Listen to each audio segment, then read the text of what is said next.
천재 미드필더 이강인이 세계적인 플레이메이커와 함께 국제축구 역사통 계연맹 IFFHS 플레이메이커상 후보에 나란히 오르며 화제입니다.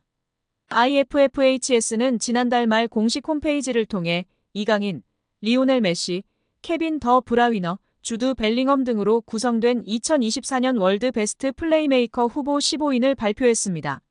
월드 베스트 플레이메이커상은 통계연맹이 2006년부터 매년 세계 축구를 빛낸 최고의 플레이메이커에게 수여하는 상으로 수상자에겐 황금공 트로피가 수여됩니다. 세계 축구 전문가의 투표로 최종 수상자를 선정하며 통상 연말에 수상자를 발표하는데요. 역대 수상자 면면은 화려합니다. 메시가 통산 최다인 5회 수상했고 사비 에르난데스가 4회, 더 브라위너가 3회, 안드레스 이니에스타가 2회 수상하며 메시의 뒤를 이었습니다. 지네딘 지단, 카카, 토니 크로스, 루카 모드리치 등이 한 차례씩 수상했습니다. 더 브라위너는 지난해 시상식에서 181점을 받으며 100점을 받은 메시를 81점 차로 따돌렸습니다. 베르나르도 실바가 78점으로 3위에 올랐습니다.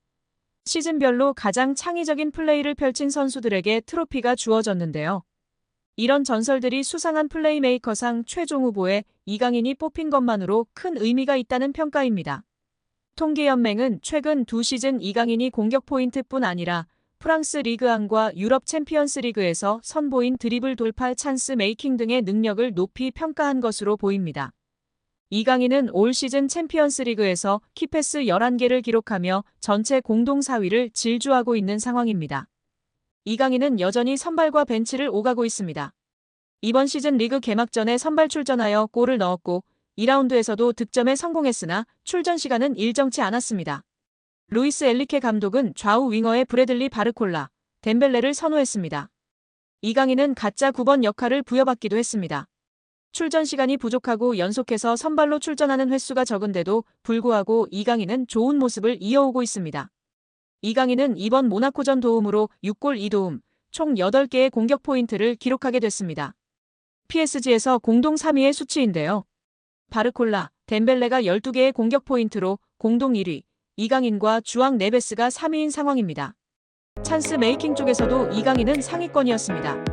축구 통계 매체 데이터풋은 모나코전 이후 이번 시즌 PSG에서 가장 확실한 기회를 창출한 선수들 순위다.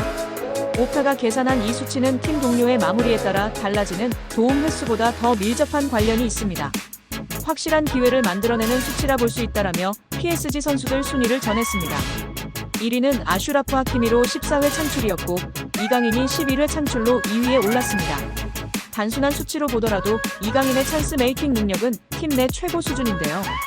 이번 시즌 빅찬스 생성 순위에서 이강인은 9회로 덴벨레와 함께 2위입니다. 기회 창출 횟수도 35회로 하키미와 함께 공동 2위인 것입니다.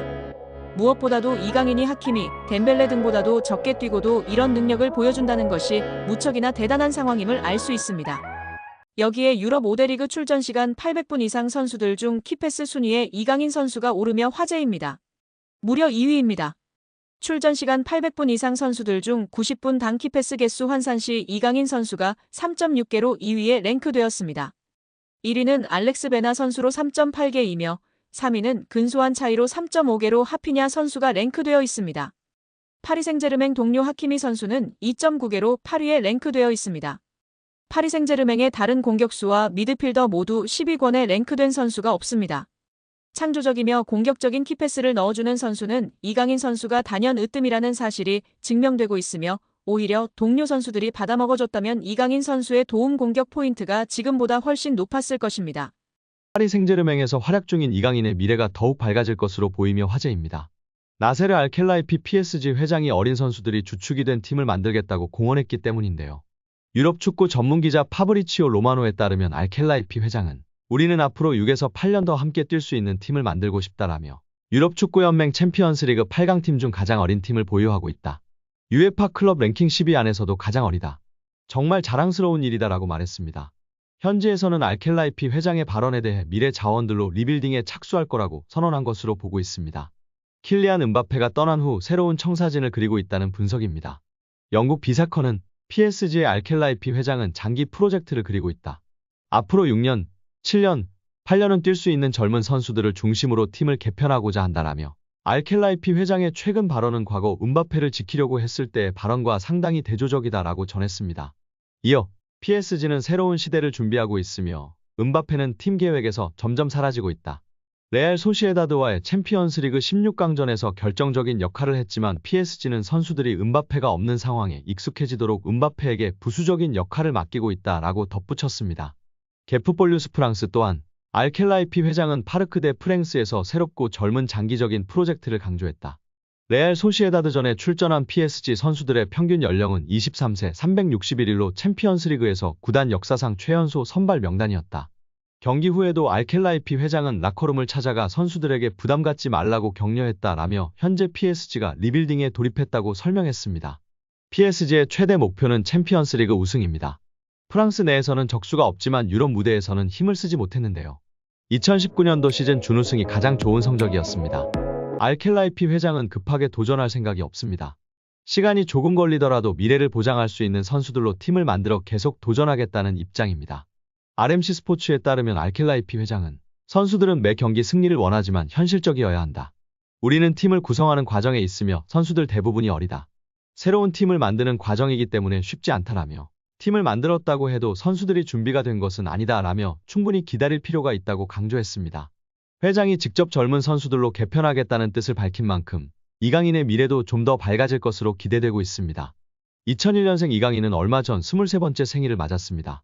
알켈라이피 회장이 언급한 6에서 8년 동안 활약할 수 있는 선수에 부합하는 나이대입니다. 현지 보도에 따르면 PSG는 지난달 익명의 PL 클럽으로부터 이강인에 대한 제안을 받았으나 이를 거절했습니다.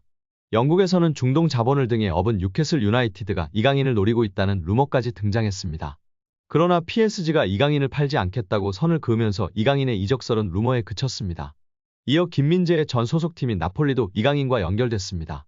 PSG가 음바페의 대체자로 빅터 오시멘을 영입하려고 하는데 오시멘의 이적료가 워낙 비싸니 나폴리 측에서 먼저 지불 구조를 이적료와 선수로 바꿀 것을 제안했다는 내용이었습니다.